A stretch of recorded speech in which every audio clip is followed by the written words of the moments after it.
Hey, mamas, you are listening to the Motherhood is Ghetto podcast. We all know motherhood can be a beautiful thing, but girl, it can also be ghetto. Join me as we discuss some of the best and worst parts of being a mom raising kids, all while trying to figure out this thing called life. This ghetto is a safe space, mamas. So, welcome to the hood.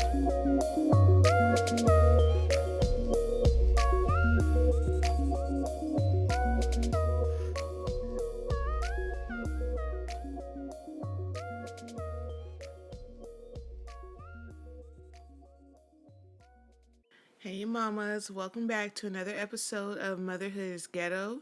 My name is Joy, and how y'all doing out there? If y'all doing all right, say amen, amen. I missed you guys for like the last two Sundays, and my apologies for that. um, the last few weekends have been really busy for me. Just something to do, appointments to go to.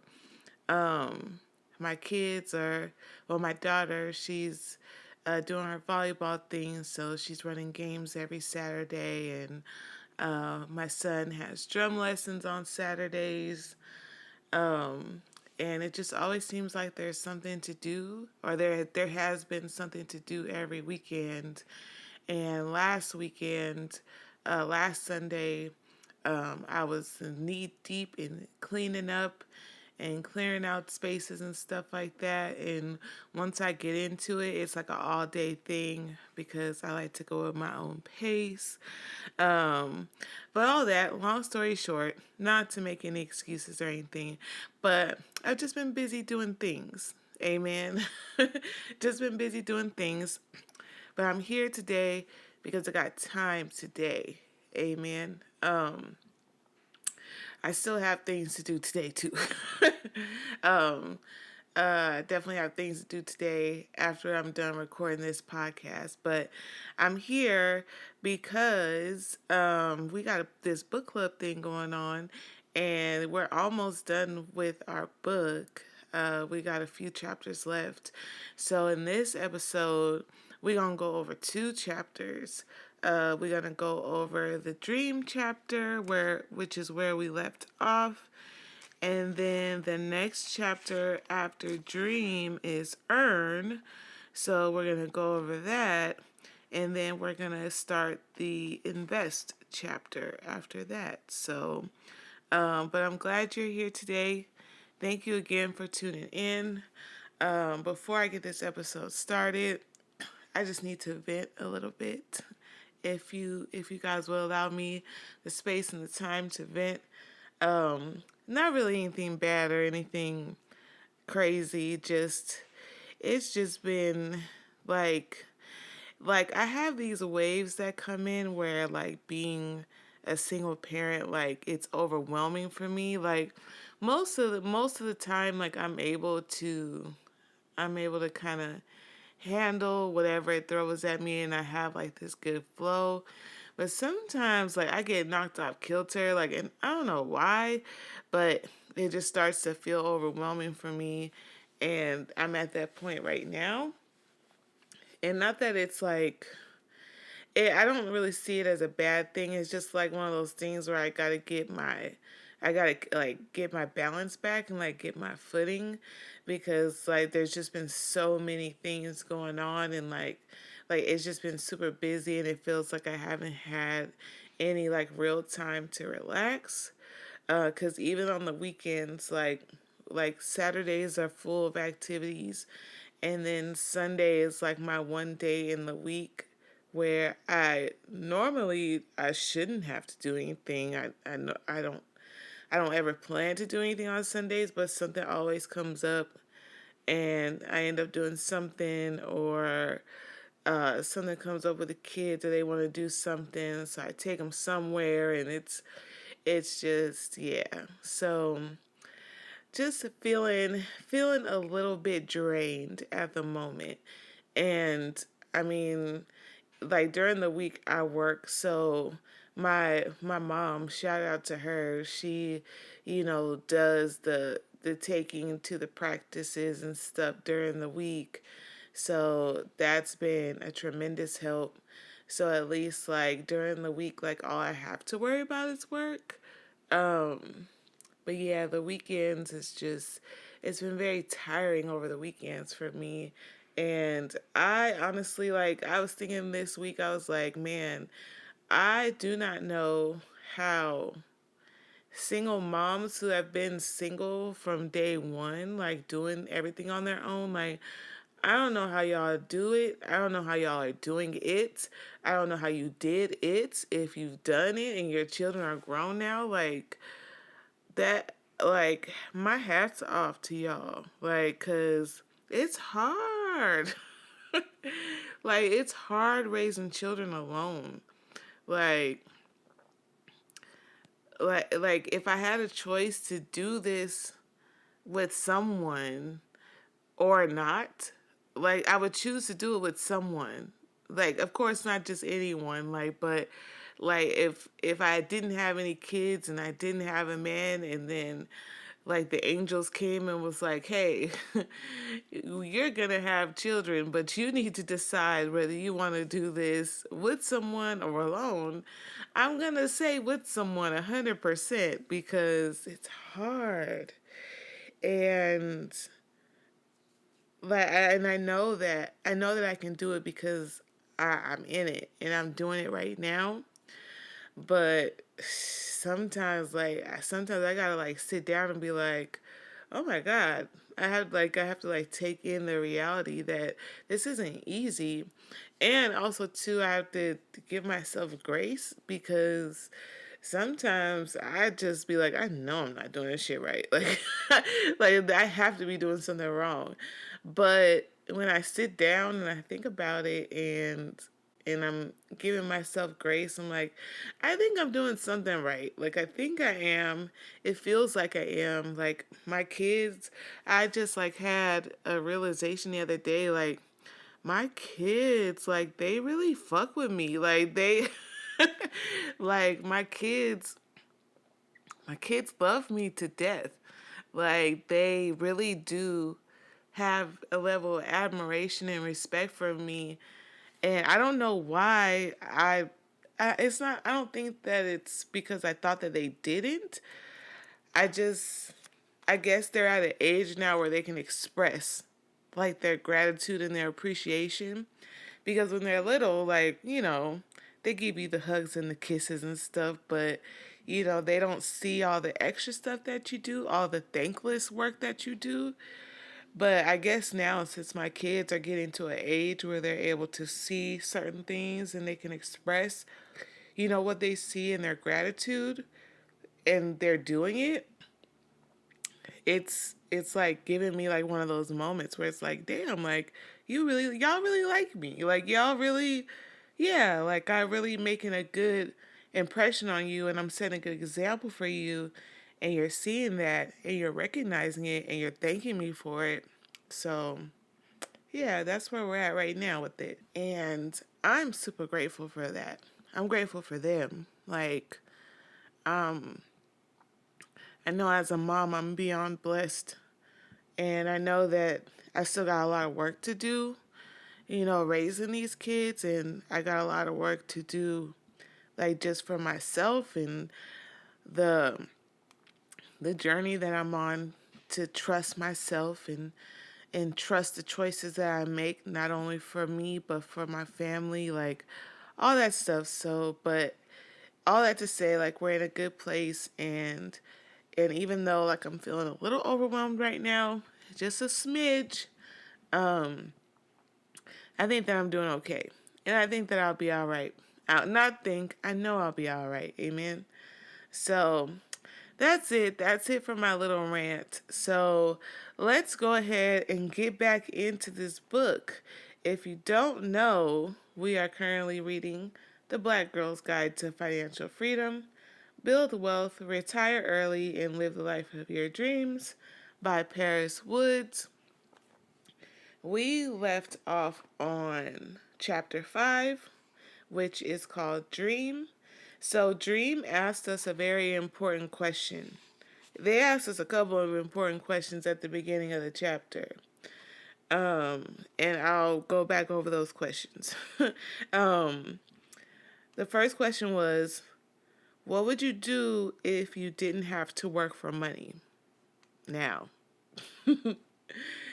um, with this question, we gotta dig a little bit deeper under the surface because, of course, like the main thing that we would do, or what comes to mind for me, like if I didn't have to work for money, like I'd be somewhere relaxing, like taking vacations, like doing the things that I love to do. But then, like, when I think about it deeper, I had to ask myself, like, well, what is it that I love? Like, besides my kids and my family, like, what is it that I love, like, that I enjoy doing, that I wouldn't mind doing for the rest of my life if I had to? And then the second question she asks is, what would you do if you knew that you couldn't fail? Like, if you knew that whatever you tried, like, you were not going to fail at, like, what would you do? And for me, when I think about that question, um, dang, I don't know. Like, I don't know. I keep going back to my music, and I've talked about that on my podcast. I really want to get back into music. However, best, I'm not sure how, but I'm just gonna kind of just go with the flow, and then wherever that takes me, like that's what I want to explore, because I find that I have so much more happiness like when things are centered around music for me. Like I love going to concerts and I love listening to music. I love just sitting listening to music, especially like music with no words, because I can paint a picture and a vision in my mind to the music. And so every time I hear that song, I envision, the picture that I painted in my head or whatever the case may be. So, but yeah, but what would you do if you knew you couldn't fail? So, this chapter really challenges us like to dig deeper and to think about like what could our future be, or what could we envision our future being if we didn't have to work for money. Like if money came to us very easily, like we didn't have to go out and get it, if it just came to us. And then if we knew that we couldn't fail, like what would we do? Like would we start that business? Would we pick up that hobby? Would we start this craft? Like would we, travel the world? Like it kind of gets your mind going in that direction and kind of dreaming, so that way right now, whatever situation that you're in right now, you can start I guess carving a path for yourself to get there, because it is attainable. I don't think that whatever it is, well, what I believe is whatever your dream is, or whatever it is that you think like will make you the most happiest, I don't think that it takes an astronomical amount of money for you to be able to do it. I think that if that's a goal for you and you really want to achieve it, you can with the resources that you have currently, or at least you could start to pave the way for it. So that's what I think. And that's how I look at my dreams too. It's like I can get there. I may not be able to get there exponentially fast, as I might want to, but I know that I can get there for sure. Um and then also in chapter 5, she shares a little story that's called The Businesswoman and the Fisher, where basically there's this woman, she's a fisherwoman, and she goes out every day, she does her thing, catches the fish, and then she takes it back to the market to sell. And then after she's done for the day, she goes home, chill with her family, enjoys the sunset, with her spouse and all that good stuff. And then one day, a businesswoman is observing her, observing how she's able to catch her fish and make enough money for the day to take care of her family and stuff, and proposes to her that and proposes to her an idea of expanding her business and, doing this and that so that way she can make more money. But the fisherwoman questions, like, well, once I get more money, then what? Like, and she's like, oh, well, you could buy more boats and you could hire more people. So that way you don't have to do the work and then you can just retire and you can retire a wealthy woman. And then she's like, okay, then what? Then what will I do when I have all this money and I retire? And then she's like, well, you could travel the world. Like, you could, visit places. You could spend time with your family. And the fisherwoman's just like, yeah, okay. You have a nice day. And the moral of that story is that the fisherwoman is happy with what she's doing currently.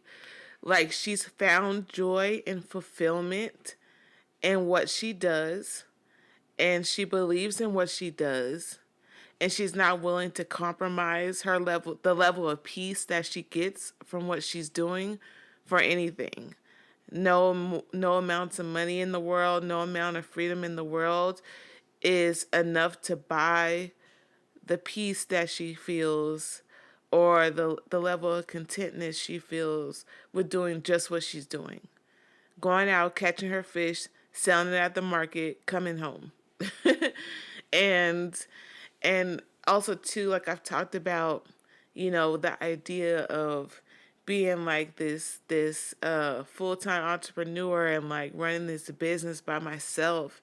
It's like, I had to question it for myself, like, do I really want more work? Like like, why would I leave a job to do another job that has substantially more work to do, and I'll be doing it by myself? And I really had to look at that and be like, is that what I want for myself? I don't think so. I think I want a leisurely type of lifestyle. Like, I don't mind working and I don't mind running my businesses, but I want to do it. I like, it's not important to me to make a whole bunch of money. Like, if that makes sense. If I made enough money to take care of me and my family, and I still have a little bit left over to save or to do something else, then I'm fine with that. Like, and before I would say like I wasn't. I was like, no, I need all the monies. Like, I need it all. But now I'm in a place it's like if I'm truly happy with what I'm doing, like 100%, like I'm happy, I'm in a good place, life is good, like income is coming in, like that's fine for me. Like, I would be good with that.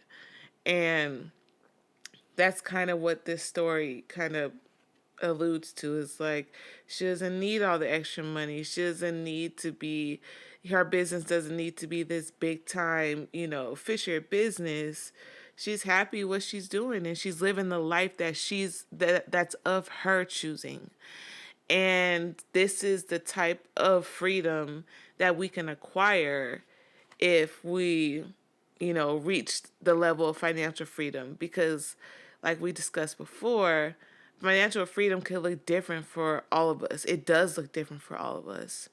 For me, financial freedom is just having the freedom to choose, like, and not being backed into a corner financially if something happens. Like, if I lost my job today, then I have the freedom to choose, like, okay, well, I'll just do this now or I'll do that now, instead of being in a state of panic because there's no more money coming in.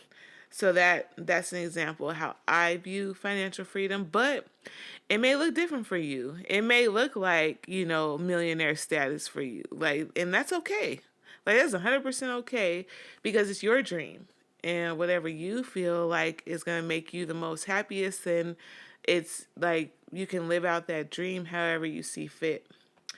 So, Dream Chapter 5 was really good. Also talks about finding your way. And one little excerpt that I highlighted in this part of the book was, she says, pick an important aspect of the dream life you desire and see if you can dig deeper into why that matters to you.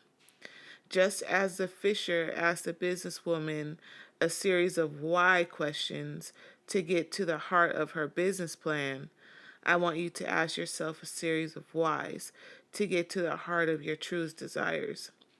If you can go 5 whys deep and see where it leads, what are the foundational core values at the root of your desires? What feelings and experiences are you hoping to achieve through what you describe about your vision? So, yeah, we got to dig deeper than the surface because, yeah, more money is always great, but it's like, what's really going to bring you true happiness? And a lot of the times, for a lot of us, the answer isn't money. It isn't more money. So, but I like this chapter because it challenges you to think deeper, than the money aspect. And, financial freedom isn't about having a whole bunch of money in the bank. And I think the book does a great job depicting that.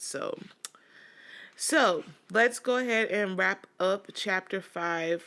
We'll go ahead and read the summary for this chapter, and then we're going to jump into chapter 6. So, summary: take the time to write out a detailed vision of your dream life. Push yourself to get clear on what you want by asking yourself why several times and learning what feelings and experiences are at the core of your desires. If you don't know what you want, take time to observe the things you like and dislike in everyday life. Keep good notes, and after a while, you will have the makings of a vision that you can build on as you go.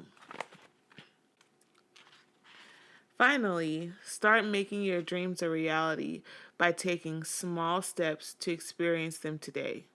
Start to enjoy the journey as much as you envision enjoying the destination. Time flies when you're having fun, so get started today and you'll reach your goals in no time. So, yes, definitely dream is. I like this chapter in the book. This is a good chapter. So, if you haven't already, go ahead and read this chapter. Um, so that brings us to chapter 6, which is earn. Ever since I was a young girl, I would dream of traveling the world. I'm not sure when my obsession with travel began, probably somewhere in between realizing I was named after a foreign city and watching episodes of Where in the World is Carmen Sandiego. But I do remember the first time I had the chance to take an actual trip abroad. I was a new 8th grader who had just tested into the gifted program within the local public school district, so I was attending a brand new school. For the first time, I had the opportunity to sign up for a foreign language. Fairly pragmatic, I decided that Spanish would be the most practical choice. I, hum- I hummed happily along with my coursework until one day it was announced that the French class was going on a trip to Paris. I could Paris, France, that is, not Paris, California. Paris, France. um, I couldn't believe my ears. France. Being that my first name is Paris, I knew I had to find a way to get in on that trip. I asked the French teacher whom I had never met and who didn't know me from Eve if I could go too. To my surprise, she said yes. All I needed was to come up with a couple of $1,000s to cover the cost of the trip. This was when the hard part kicked in. My family rarely had the funds to make ends meet, much less to afford to send me abroad. But then again, my mom had raised us to believe that you have not because you ask not, and encouraged us to always bring our concerns to her, no matter how big or small. I can only imagine how palpable my excitement about the trip was when I brought the opportunity to her because before I knew it, my mom had organized an entire fundraising raffle in my name.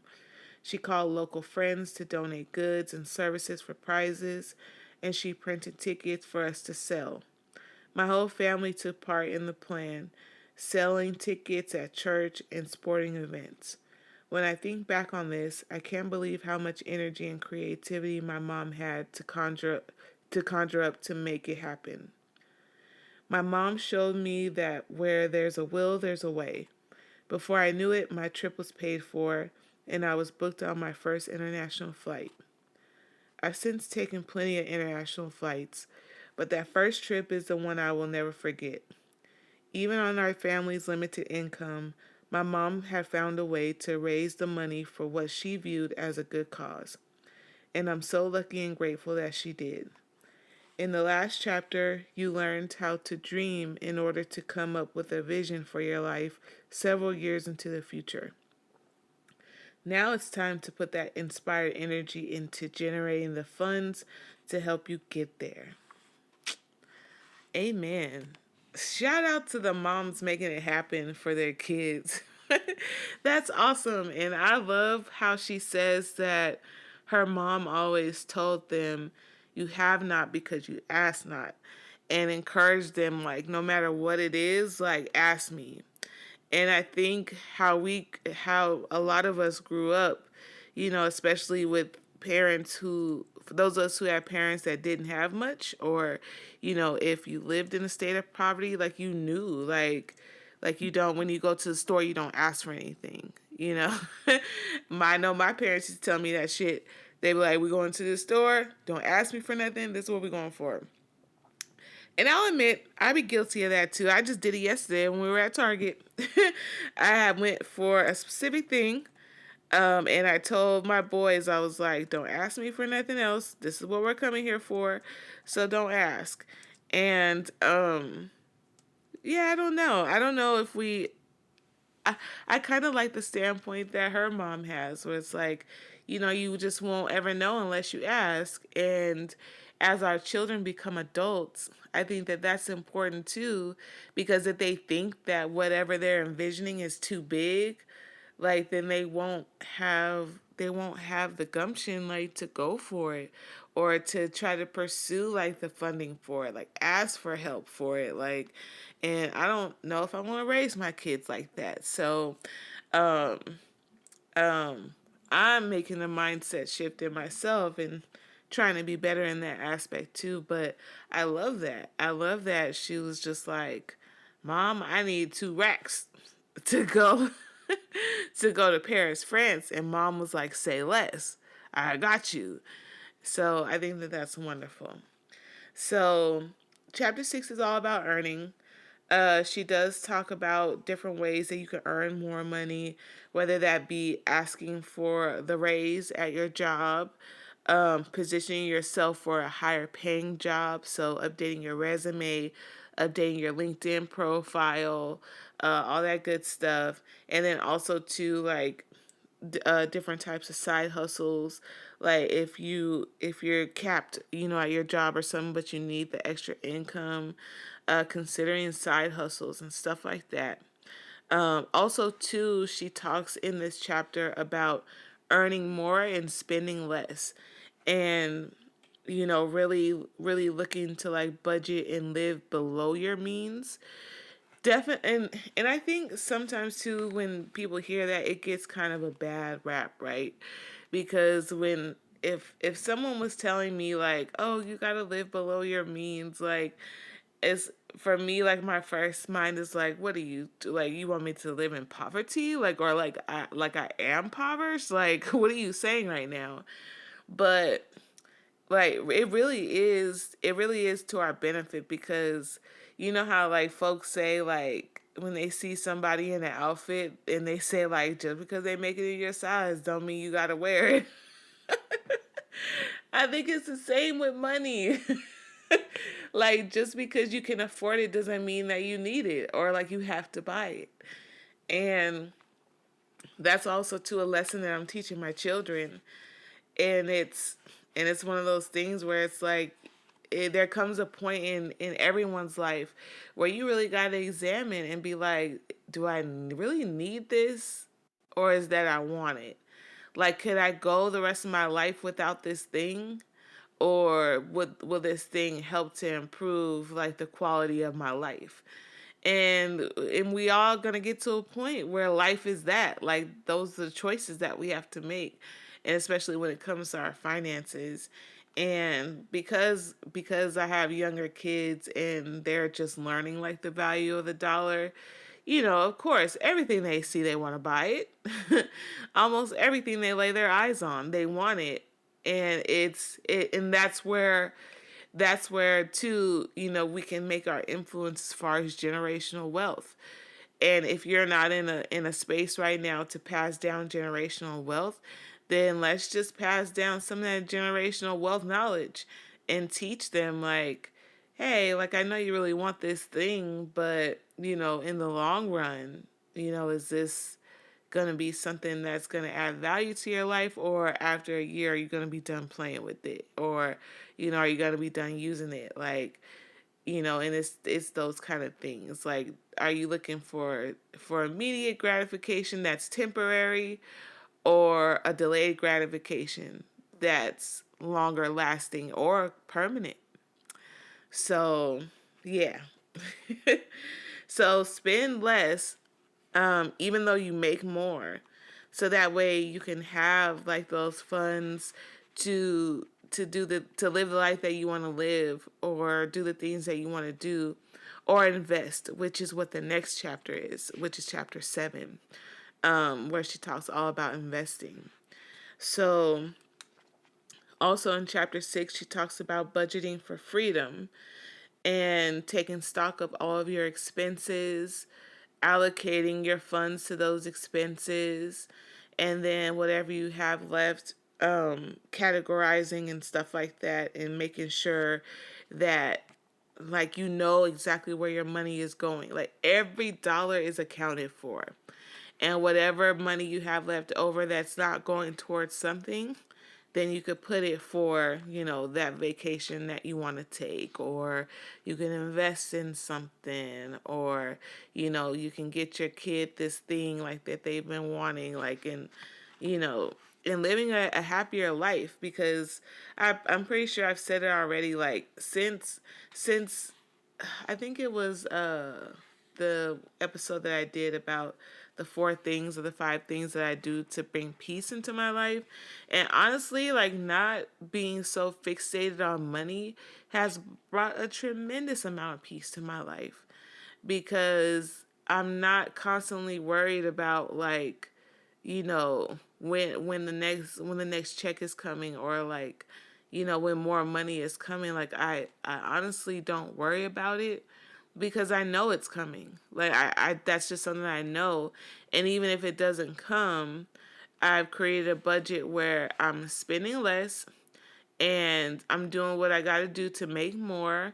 And the extra that I have, I am saving it, either whether it be for a rainy day, or like something that I really want to do. Like, I really want to take my kids on, a real, like, vacation, like, where we go a little bit further than California or Arizona. Like, we go actually explore some things in different countries and stuff. But I know that I want to be able to do it comfortably. Like, I don't want to spend my last dollar doing that. Like, I want to save up for it. And when I can purchase everything comfortably, and we could travel comfortably, where I'm not stressing about coming home and looking at my bank account and seeing all the money I spent. Like, once I get to that point, then that's where I'll know, like, okay. So, and I'm content. I'm content with waiting. Like, you know, I'm content with waiting on, doing a vacation like that. So, yeah. But yeah, chapter 6 seems, well, I've already read chapter 6, and it is a pretty good chapter. So by our next episode, we will be on chapter 7, which is the second to the last chapter of the book. Yeah, chapter 7 is second to the last, because there's 8 chapters in this book, and then there's like a conclusion, a section. So we're almost at the end, ladies. So I hope that this book, you're finding benefit in this book. I hope that it's been good for you so far. I thoroughly enjoy reading this book, and, like, yeah, I like doing the work. Like, I like doing the steps in the book to actually get to my financial goals and reach my financial goals. I'm not there yet. I've just been, honestly, for me, like I've just been saving and I've been doing a little bit of investing and seeing where that takes me.